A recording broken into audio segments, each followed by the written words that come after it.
시간 저희들 말씀을 듣겠습니다.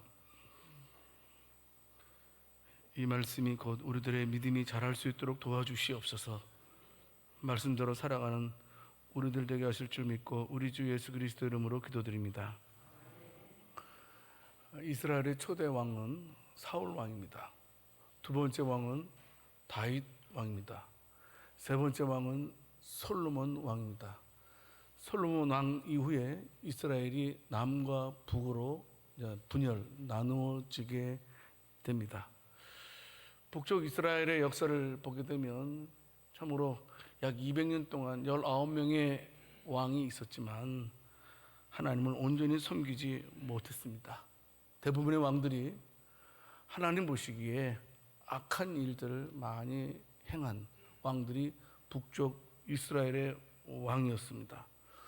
반면에 남쪽 유다는 어떻습니까? 하나님께서 은혜를 주셔서 나름대로 신앙의 정통성이 이어지도록 하나님께서 특별히 남쪽 유다의 은혜를 많이 주셨던 것을 보게 됩니다. 우리는 북쪽 이스라엘을 통해서 교훈을 삼아야 되는데요, 북쪽 이스라엘은 참 타락한 북쪽 이스라엘이었습니다. 특별히 대부분의 왕들이 타락을 했지만 특별히 아합 왕 때에 극에 달하게 됩니다. 아합 왕이 참으로 하나님께 악한 왕이었는데요, 계기가 있습니다. 바로 그것은 시돈 왕 엣바알의 딸 이세벨과 결혼한 것이 계기가 되어서 이 아합 왕이 온통 바알 신을 섬기게 되었다는 겁니다. 이 아합 왕은 이세벨의 조정을 받았습니다. 처음서부터 끝까지 조정을 받아서 이스라엘 백성들이 하나님을 섬기는 것이 아니고 바알을 하나님으로 섬기도록 한 것이 바로 이세벨, 아합 왕의 결정적인 죄였습니다. 하나님께서는 우상 섬기는 것을 아주 싫어하십니다. 그래서 우리가 성경을 읽어보게 되면 우상을 섬기지 말라라는 말씀을 우리가 자주 볼 수 있는데요, 특별히 바알 신을 섬기지 말라라고 유독 말씀하신 것도 우리가 주의 깊게 볼 필요가 있습니다. 하나님께서는 계속해서 선지자들을 통해서 이스라엘 백성들에게 경고하셨습니다. 하지만 하나님의 어떤 심판의 경고에도 불구하고 특별히 이 아합 왕은요, 수도 사마리아에서 바알 신전을 지을 정도로 하나님 앞에 엄청난 범죄를 범하게 됩니다. 특별히 하나님을 믿는 모든 선지자들을 다 죽이는 역사도 벌였던 왕이 바로 아합 왕의 모습입니다. 더 이상 방치할 수 없었습니다. 하나님께서 엘리야 선지자를 통해서 다시 한번 아합 왕에게 경고의 메시지를 전하게 됩니다. 장차 이곳에 하나님의 재앙이 임하게 될 것이다. 이 땅에 가뭄이 임할 것이다 라는 말씀을 전하게 됩니다. 그리고 오늘 읽지 않았지만 열왕기상 17장 2절 3절 말씀을 통해서 보게 되면 하나님께서는 엘리야 선지자를 보호하기 위해서 너는 그릿 시냇가로 피하라 라고 말씀을 하십니다. 엘리야는 그릿 시냇가로 피신해서 까마귀가 가져다 주는 떡과 고기를 먹으면서 생명을 연명했던 것을 우리가 잘 알고 있습니다. 두 번째로 하나님께서 엘리야 선지자에게 말씀을 하십니다. 오늘 본문 열왕기상 17장 7절에서 9절까지 8절 9절 말씀을 통해서 보게 되면 이제 시돈에 속한 사르밧으로 가서 거기 머물라라고 제2의 피신 명령을 하시게 됩니다. 그릿 시냇가로 피하신 것도 또 시돈 지방 사르밧으로 피한 것도 겁을 먹어서 피한 것이 아니고 하나님께서 명령하셨기 때문에 엘리야는 그대로 순종을 했던 것을 보게 됩니다. 성도 여러분, 우리는 신앙생활 할 때에 하나님의 말씀, 하나님의 가르침, 하나님의 행동 지침을 잘 마음에 새기고 살아가는 자들이 되어야 된다는 사실입니다. 그게 피신이든 도망이든 공격이든 하나님의 행동 지침에 따른다면 문제가 생기지 않지만 하나님의 지침 말고 내 생각대로, 내 판단대로, 내 정욕대로 움직이게 되면 심각한 문제를 이제 일어나게 만드는 것입니다. 자, 이제 하나님께서 다시 엘리야에게 말씀을 하시게 됩니다. 이제 내가 너에게 새로운 방법으로 너를 책임지겠다라고 말씀을 하시면서 이제 사르밧으로 인도하시는 것을 보게 됩니다. 여러분, 그런데요, 특이한 것은 사르밧 과부가 어떤 사람이었습니까? 하나님께서는 사르밧 과부를 통해서 엘리야를 책임지시겠다라고 말씀해 주셨지만 실상 사르밧 과부에게는 아무것도 가지고 있지 않은 가난한 여인이었다라는 사실입니다. 하나님의 명령대로 엘리야가 사르밧에 이르게 됩니다. 그곳에서 나무가지를 줍는 여인을 만나게 되는데 바로 그 여인이 사르밧 과부였습니다. 이 사르밧 과부가 나무가지를 주었던 그 이유는 다른 것이 아닙니다. 마지막으로 내 사랑하는 외아들과 함께 식사를 하기 위해서, 밥을 만들기 위해서, 떡을 만들기 위해서 나뭇가지를 줍고 있었던 것입니다. 이제 마지막이구나. 이제 사랑하는 아들과 식탁을 같이 할 수 있는 방법은 이것이 마지막이구나 하면서 죽음을 기다리는 모습과도 같았습니다.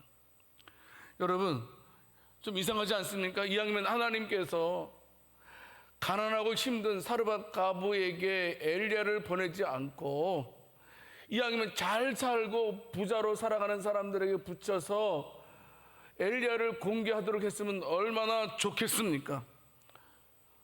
그러면 엘리야의 마음도 부담스럽지 않았을 거라고 생각됩니다. 너무나 가난한 여인이었던 것을 보게 됩니다. 어쩌면 지나친 말로 말하면 거지와 같은 여인이 사르밧 과부 여인이었습니다. 성도 여러분, 도대체 어떻게 이 여인이 엘리야를 책임진다는 것인가? 어떻게 아무것도 없는 이 여인이 엘리야를 어느 기간 동안 책임질 수 있단 말인가? 먹을 것이 하나도 없는데 우리는 이해를 할 수 없을 것입니다. 여러분, 그런데요, 오늘 본문 열왕기상 17장 11절 말씀을 통해서 보게 되면요, 엘리야가 지나칠 정도로 너무나 당당하게 아무것도 가지고 있지 않은 가난한 여인에게 네 손에 떡 한 조각을 내게로 가져오라, 네가 마지막으로 아들과 먹고 죽으려고 하는 그 양식을 내게로 가져오라. 여러분, 제가 여러분들한테 여러분들이 한 끼 먹을 것밖에 없는데 그걸 저한테 주세요 라면 여러분 주겠어요, 안 주겠어요? 주시죠. 여러분, 지금 막 굶었어요. 다시 물을게요. 여러분 같으면 주겠죠. 근데 여러분들 옆에 여러분들의 외아들이, 자녀가 한 명이 있어요. 근데 그 아들도 막 배고파서 막 배를 굶주리고 있어요. 그래도 달라면 주겠어요, 안 주겠어요? 그때는 안 주겠죠, 그죠? 그래도 준다고 하는 게 신상이 좋습니다. 막 갈등을 하지 않았겠습니까? 이 사르밧 과부가 이거 안 돼. 나는 참을 수 있어도 그래도 우리 아들한테는 먹여야 되는데, 이게 망설였던 것 같습니다. 그랬더니 열왕기상 17장 13절 말씀에서 다시 한번 엘리야 선지자는 사르밧 과부에게 재촉을 하고 있는 것을 보게 됩니다. 먼저 그것으로 나를 위하여 작은 떡 한 개를 만들어 내게로 가져오고 그 후에 너와 내 아들을 위하여 만들라. 아니, 만들 게 없는데 만들래요. 여러분, 그런 놀라운 것은요, 이 사르밧 과부가요, 엘리야의 말대로 순종했다는 겁니다. 말씀에 순종했더니 기적이 일어나기 시작했습니다. 여러분, 오늘 보면 열왕기상 17장 15절 16절 말씀을 통해서 보게 되면 어떤 일이 벌어졌습니까? 그가 가서 엘리야의 말대로 하였더니, 순종을 했더니 그와 엘리야와 그의 식구가 여러 날 먹었으나 한 끼밖에 없었는데 여호와께서 엘리야를 통하여 하신 말씀 같이, 말씀 그대로 통에 가루가 떨어지지 아니하고 병의 기름이 없어지지 아니하니라. 기적 아니겠습니까? 한 끼 식사밖에 없었는데 말씀에 순종해서 하나님의 말씀대로 그대로 순종했더니 여러분 앞으로 2년 6개월 동안 여러분 가뭄이 이어져야 됩니다.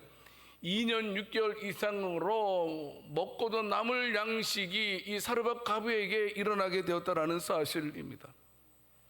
성도 여러분, 기적입니다. 근데 저와 여러분들이 신앙생활 하면서 생각해 볼 것은 그와 같은 기적은 누구한테 일어나느냐 하는 겁니다. 그리고 어디서 일어나느냐 하는 겁니다. 여러분, 오늘 본문에 기록된 이 말씀이요, 어떤 곳에서 누구에게 일어나냐 하면 바로 믿음이 있는 사람, 그런 사람들에게 기적이 나타난다는 사실입니다. 그런데요, 이 사르밧 과부의 이 아름다운 믿음은 어떤 믿음이었을까요? 한마디로 말씀드리면 말씀을 받아들이는 믿음이 있었다는 겁니다. 말씀을 받아들이는, 스포츠처럼 말씀을 촥 받아들이는 믿음이 있었던 것을 보게 됩니다. 여러분, 엘리야는요 사르밧 과부의 형편과 처지를 보지 않았습니다. 여러분, 엘리야가 만약에 사르밧 과부의 형편과 처지를 보았다면 그에게 떡 한 개를 가져오라고 말할 수 있었겠습니까? 성도 여러분, 그런데 사르밧 과부가 자신의 형편에 대해서 엘리야에게 다 말합니다. 저 이거 마지막이에요. 그때 엘리야가 열왕기상 17장 14절 말씀에서 떡을 가져오면 어떻게 된다고요? 이스라엘의 하나님 여호와의 말씀이다. 지금 자기 말이 아니에요. 나 여호와가 비를 지면에 내리는 날까지, 앞으로 2년 6개월 남았어요. 그 통에 가루가 떨어지지 아니하고 그 병에 기름이 없어지니 아니하리라 하셨느니라. 이 말씀을 믿었다는 겁니다. 하나님의 말씀을, 엘리야 선지자를 통해서 주신 하나님의 말씀을 그대로 받아들였다라는 사실입니다.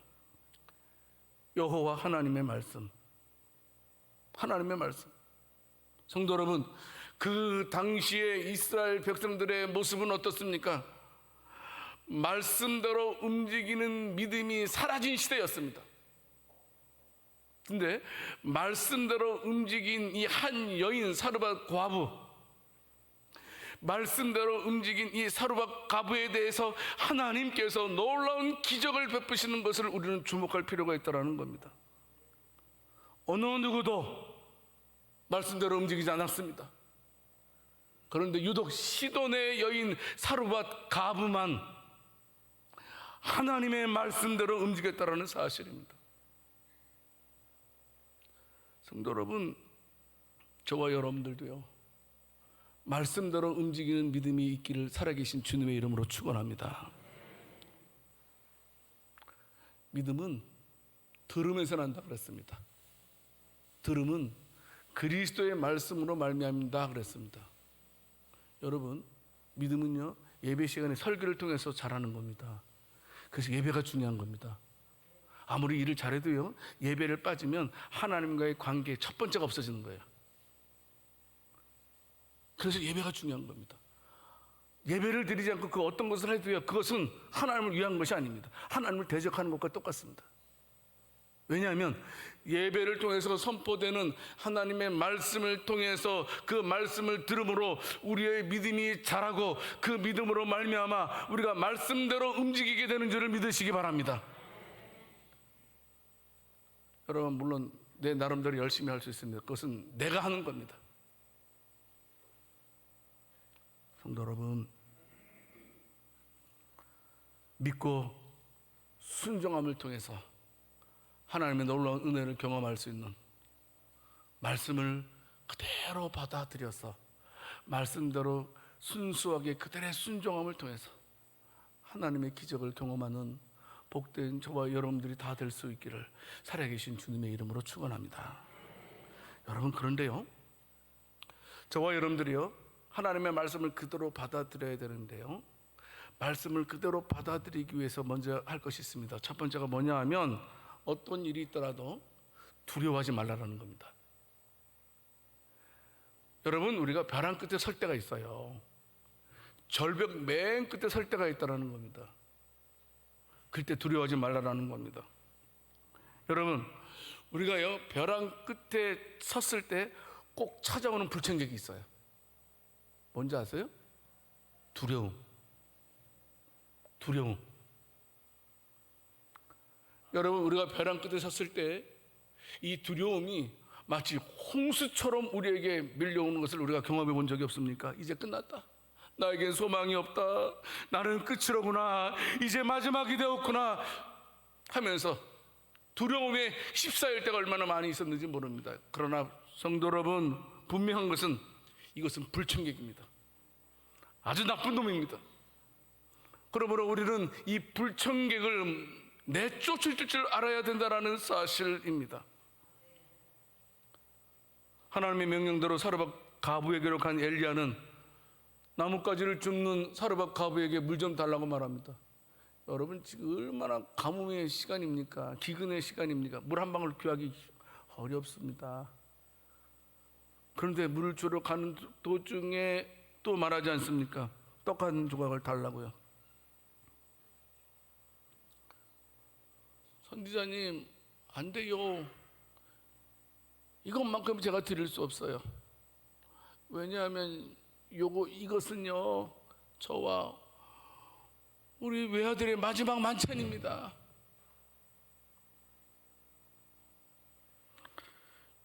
열왕기상 17장 13절을 보게 되면 그때 엘리야가 그 여인에게 말한 말이 무엇이었습니까? 두려워하지 말아라. 두려워하지 말아라. 자, 저를 보세요. 자, 위기 만날 때 있습니다. 안 만나는 사람 없습니다.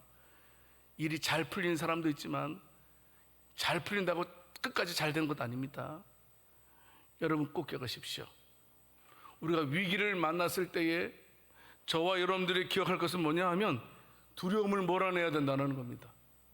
여러분, 그래서 성경에서 두려워하지 말라라는 말이 성경학자들은 어떤 분은 366번 기록되어 있다, 어떤 분은 365번 기록되어져 있다, 이렇게 말을 합니다. 무슨 말입니까? 1년 365일 너희는 절대로 두려워하지 말라라는 그런 의미가 아니겠습니까?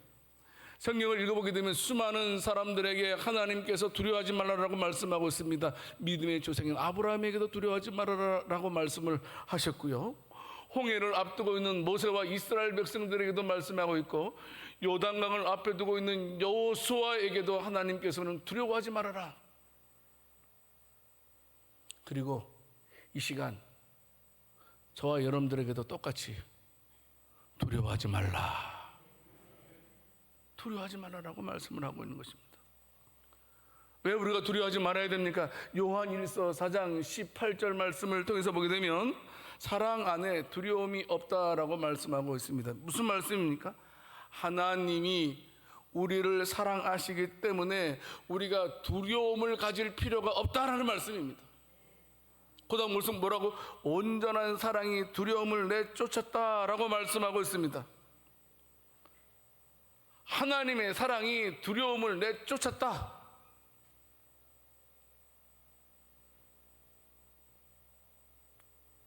엘리야 선지자가 사르밧 가부에게 두려워하지 말아라 라고 말한 그 이유는요 다른 것 아닙니다.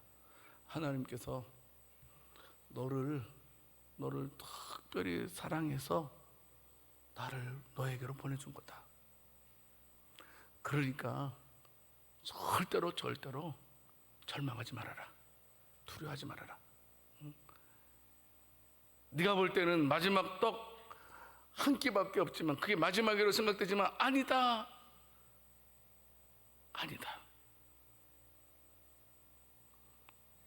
성도 여러분, 때로는 우리가 절벽 끝에, 벼랑 끝에 설 때 있습니다. 죽지 않습니다, 여러분.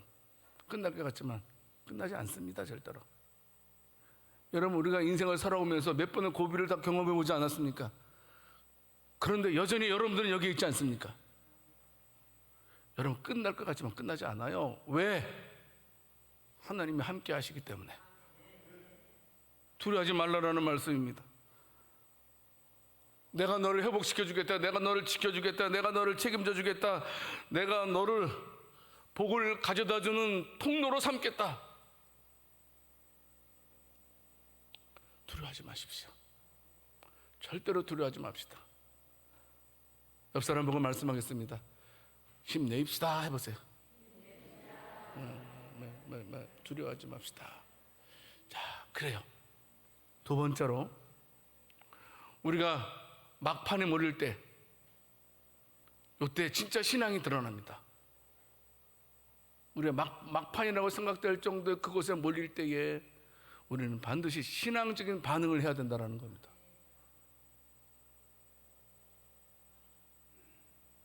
여러분, 보통 벼랑 끝에 놓이게 되면 대부분의 사람들은 본능적인 반응을 하게 됩니다. 본능적인 반응이 무엇입니까?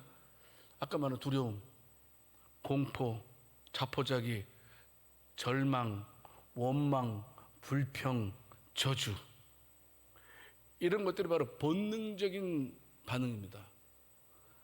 여러분, 저와 여러분들이 벼랑 끝에의 본능은 결코 우리들에게 힘들지 않습니다.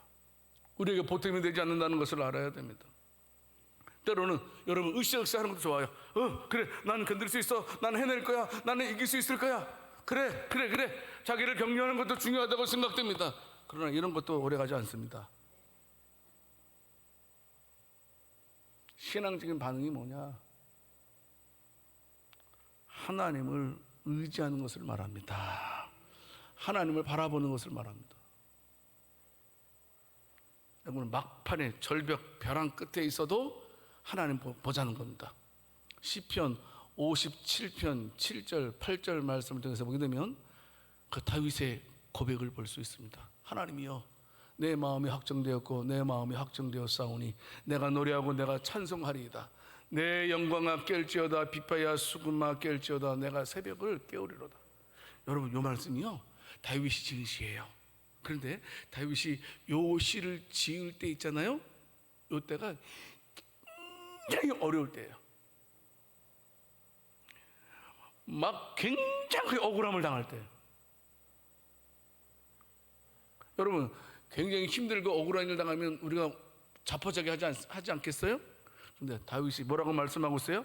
하나님이여, 내 마음이 확정되었고. 성경 다시 한번 띄워줄래요?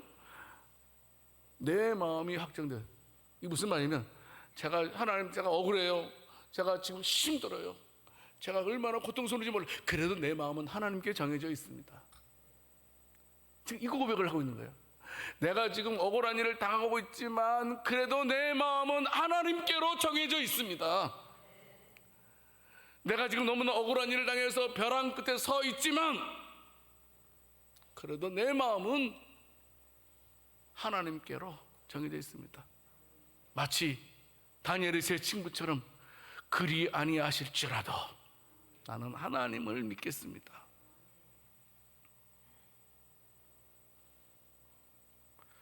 이 사르밧 가부가 벼랑 끝에서 신앙적인 반응을 하고 있으면 우리가 알 수 있습니다. 엘리야는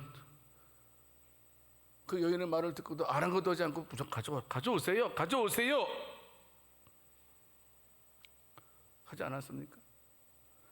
오늘 보면 열왕기상 17장 13절 다시 보게 되면 엘리야가 그에게 이르되 두려워하지 말고 가서 내 말대로 하려니와 먼저 그것으로 나를 위하여 작은 떡 한 개를 만들어 내게로 가져오고 그 위에 너와 내 아들들을 위하여 만들라 말씀하고 있습니다. 이 여인이요 엘리야의 말대로 그대로 순종합니다. 믿음으로 반응했다라는 겁니다. 그래서 떡을 만들어서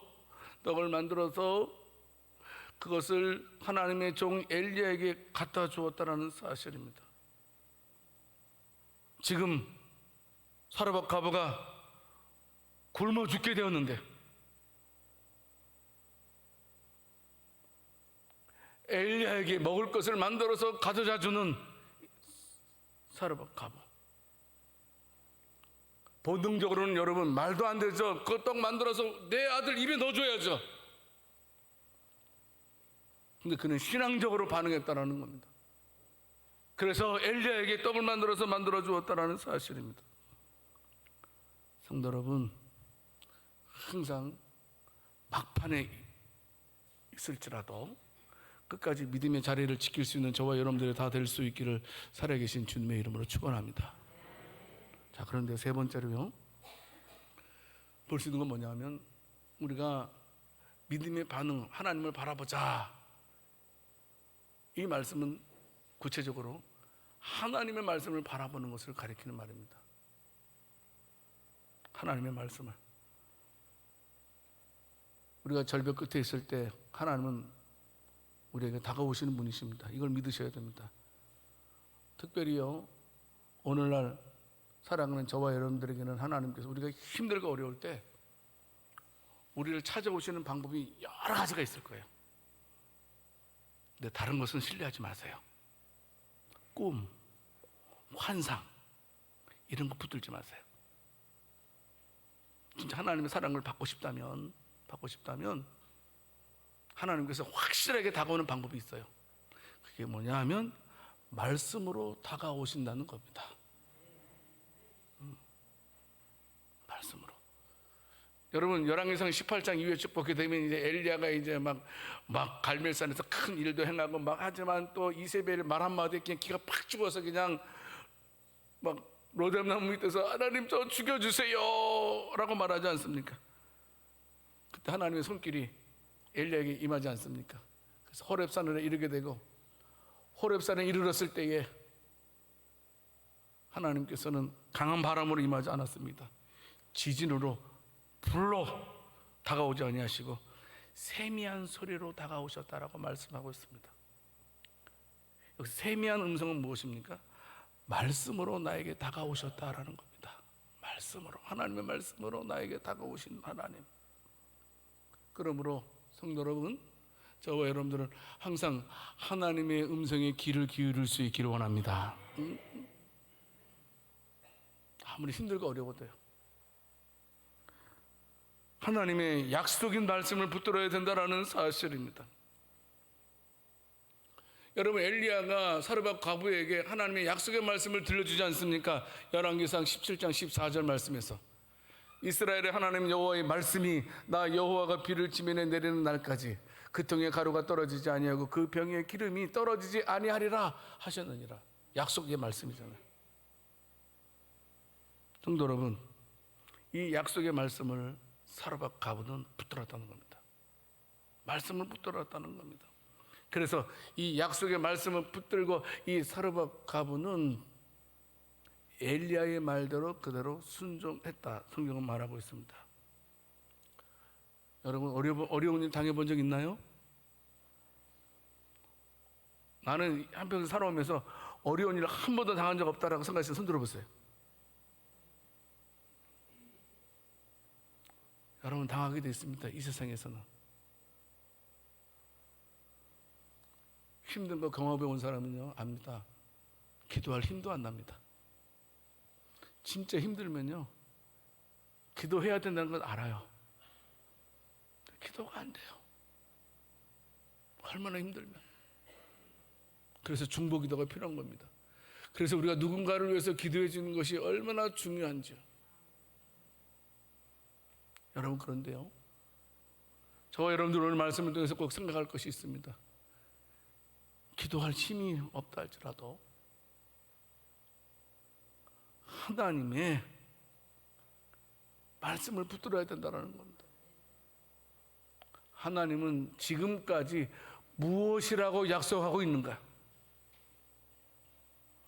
여러분, 절벽 끝에 섰던 사르밧 과부가 어떻게 되었습니까? 그 극심한 가뭄 속에서 죽었습니까? 죽지 않았습니다. 아들도 죽었습니까? 죽지 않았습니다. 도리어 2년 6개월 이상 밀가루도 기름도 마르지 아니했다라고 말씀하고 있습니다. 여러분, 그러니까요, 절벽의 순간에 이르렀을 때 하나님의 말씀을 생각하게 되면 그 약속의 말씀이 저와 여러분들을 살려주실 줄을 믿으시기 바랍니다. 그래서 말씀을 꼭 붙들어야 됩니다. 하나님은요 절대 우리 죽이지 않습니다.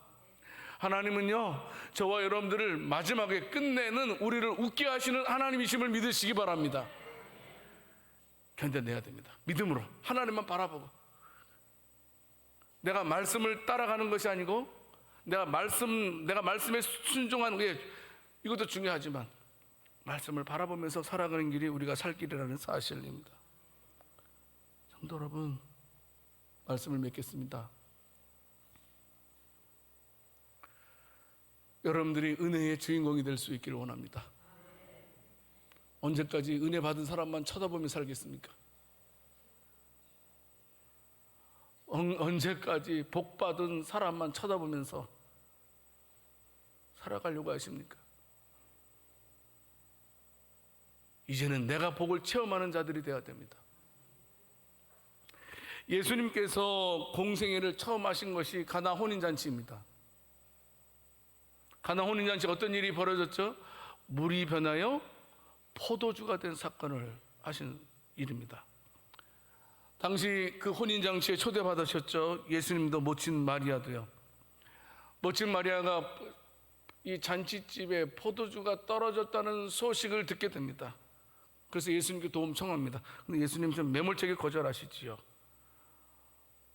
그럼에도 불구하고요, 요한복음 2장 5절 말씀을 통해서 보게 되면 예수님께 거절받은 마리아였지만 하인들에게 말합니다. 너희에게 예수님이 무슨 말씀을 하시든지 그대로 행해야 된다. 그 이후에 예수님께서 하인들에게 돌 항아리에 물을 채우라라고 명하지 않습니까? 그런 다음에 퍼서 연회장에게 갖다 주어라라고 말씀하십니다. 여러분, 근데 항아리에 채운 그 물이었습니까? 아니었습니다. 그 물이 아니고 포도주였습니다. 포도주였습니다. 요한복음 2장 10절 말씀을 통해서 보게 되면 그것도 아주 좋은 포도주였다라고 말씀하고 있습니다. 여러분, 이 놀라운 은혜의 역사를 체험한 사람은 누구입니까? 직접 눈으로 목격한 사람은 누구입니까? 제자들입니까?